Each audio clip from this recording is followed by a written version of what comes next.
Welcome dear exam. आज हम पढ़ें BESC 134 पार्ट 50 आंकड़ों का संगठन और आलेखिक निरूपण। आंकड़ों की प्राकृतिक।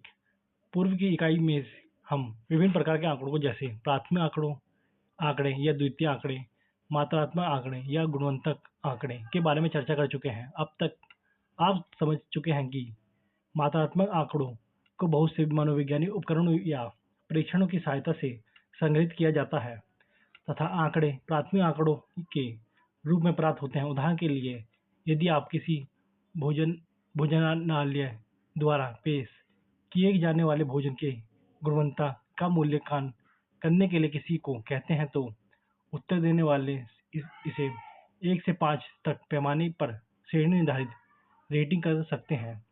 मान लीजिए उत्तर देने वाले में इसे 5 के रूप में श्रेणी निर्धारित किया तो प्राप्त स्कोर अवस्थिति स्कोर है। अवस्थिति स्कोर या आंकड़े किसी परीक्षण या प्रेक्षण से बिना काटे छाटे द्वारा अर्जित अंक है। अवस्थिति स्कोर का अपने आप से कोई अर्थ नहीं होता या इसे तब तक कोई निर्देश नहीं निकल जा सकता जब तक इन्हें व्यवस्थित या रूपांतरित न किया जाए। उदाहरण के लिए, यदि किसी विद्यालय में भौतिक शास्त्र में 45 अंक प्राप्त किए हैं तो 45 अंक उसे विशेष विद्यालय के लिए व्यवस्थित स्कोर है तथा अव्यवस्थित स्कोर का समूह संपूर्ण कक्षा द्वारा प्राप्त अंकों का संग्रह है।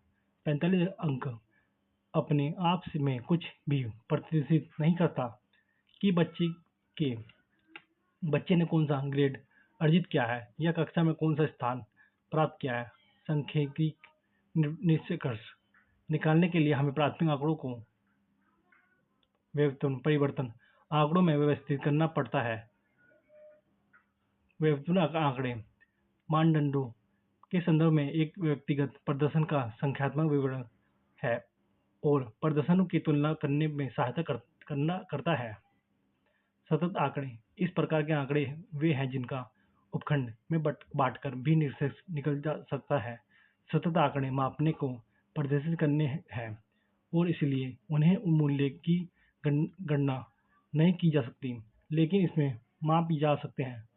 बुद्धि लंबित परीक्षा उपलब्धि परीक्षण तथा किसी व्यक्ति की ऊंचाई या भार इत्यादि सभी सतत श्रेणी में आते हैं। मान लीजिए कि आपको अपनी लंबाई को मीटर पैमाने की सहायता से मापने के लिए कहा जाता है तो आप कह सकते हैं कि आप 160 सेंटीमीटर लंबे हैं।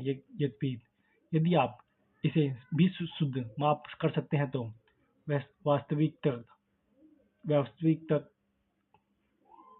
वास्तविकता में आप 160 से 362 सेंटीमीटर लंबे हो सकते हैं। 160 सेंटीमीटर से 160 से 300.362 सेंटीमीटर का यह अंतर वास्तव में सतत श्रेणी में और माप की शुद्धता तथा सटीक इस अंतराल को कम करती हैं। असतत आंकड़े ऐसी गणना है कि जिसमें केवल पूर्ण होते हैं। असतत मान को भागों में विभाजित किया जा सकता है। एक असतत श्रेणी वास्तविक अंतरों को प्रदर्शित करती है। उदाहरण के लिए, यदि एक कक्षा में 45 लड़के या तथा 18 लड़के हैं तब आप जानते हैं कि दोनों समूह में वास्तविक अंतर है, इसलिए इस प्रकार के आंकड़ों को मापना नहीं जा सकता, केवल गणना जा सकता है। राष्ट्रीय जनसंख्या की गणना असतत आंकड़ों का एक और उदाहरण है। आंकड़ों की व्यवस्था के आधार पर आंकड़ों को दो प्रकार में विभाजित किया जा सकता है: अवर्गीकृत आंकड़ों और वर्गीकृत आंकड़े।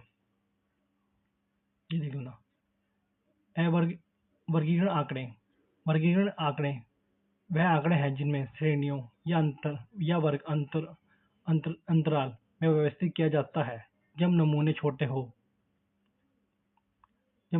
हो तो हम आमतौर पर अवर्गीकृत रूप से आंकड़ों का विश्लेषण करते हैं। यदि आंकड़े संख्या में अधिक होते हैं तो आंकड़ों में वर्गीकरण करना पड़ता है। आइए इसे उदाहरण की सहायता से समझते हैं। एक विज्ञान शिक्षक संजय ने 70 विद्यार्थी हेतु एक इकाई परीक्षण किया। यदि शिक्षक प्रत्येक विद्यार्थियों द्वारा प्राप्त अंकों के क्रमानुसार व्यवस्थित करता है तो यह जानना मुश्किल होता है कि कितने विद्यार्थी ने औसतन अंक प्राप्त किए या किंतु अनुत्तीर्ण हुए।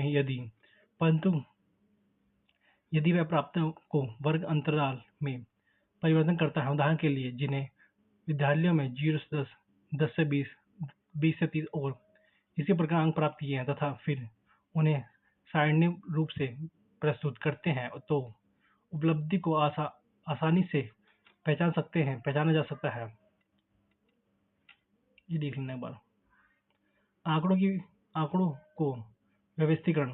अब आंकड़ों के संगठन और वर्गीकरण के महत्वपूर्ण के बारे में जानते होंगे तो इसे और आगे समझना है। आंकड़ों के वर्गीकरण को बारंबारता विवरण के रूप में जानना चाहते हैं और उनके प्रदर्शित करने वाली तालिकाओं को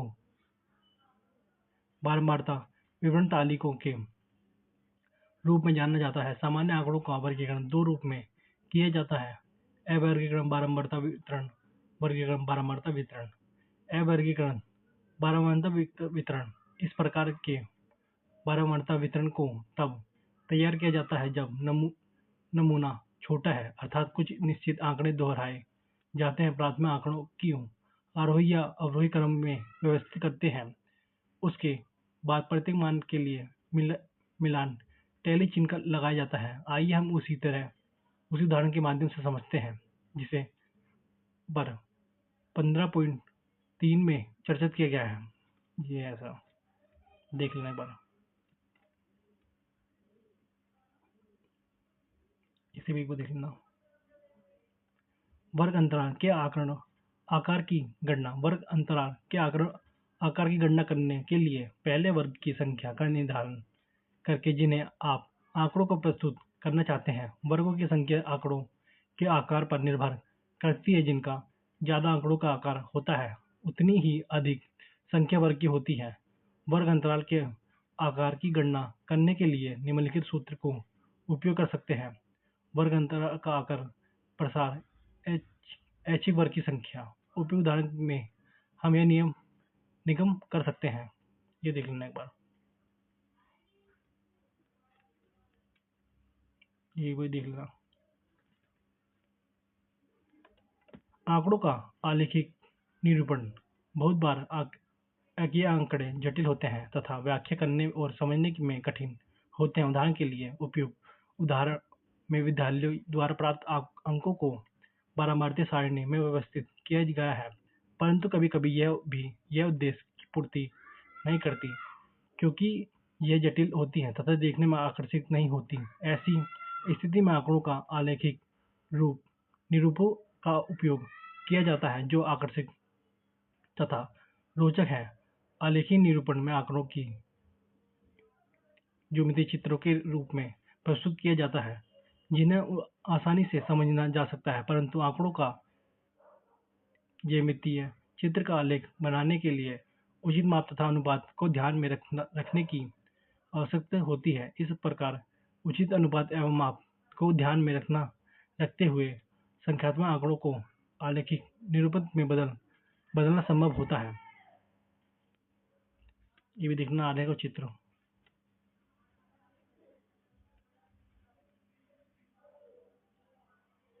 ये भी देख लेना।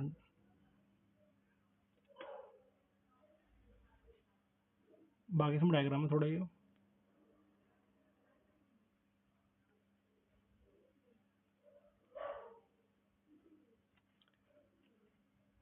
बाकी देखना। आयतन चित्र या स्तंभ आरेख हमने डंडालेख तथा इसे बनाने के तरीकों के बारे में पढ़ लिया है। आयत चित्र की भी आवश्यक रूप से बारंबारता वितरण के लिए डार्ट लेख है। यह डार्ट लेख असतत आंकड़ों के लिए उपयोग किया जाता है, लेकिन आयत चित्र सतत आंकड़ों के लिए उपयोग किया जाता है जहां सांख्यिकीय आंकड़ों को वर्ग अंतराल में व्यवस्थित किया जाता है। सामान्य तौर पर वर्ग अंतराल को x अक्षर पर तथा बारंबारता को y अक्षर पर दर्शाया जाता है। इस प्रकार आयत का आधार वर्ग अंतराल के प्रदर्शन करता है तथा आयत की ऊंचाई इसके आवर्ती को प्रदर्शित करती है। यही आप यह निष्कर्ष निकाल सकते हैं कि आयतचित्र ऊर्ध्वाधर डंडों समान चौड़ाई के रूप में वर्गीकृत आंकड़ों का आरेख प्रदर्शन जिसका क्षेत्रफल प्रतिशत बारंबारता के समानुपातिक होते हैं। यह ध्यान दिया जाना चाहिए कि मुक्त आंकड़ा वर्ग के साथ आयतचित्र का निर्माण किया जा सकता है।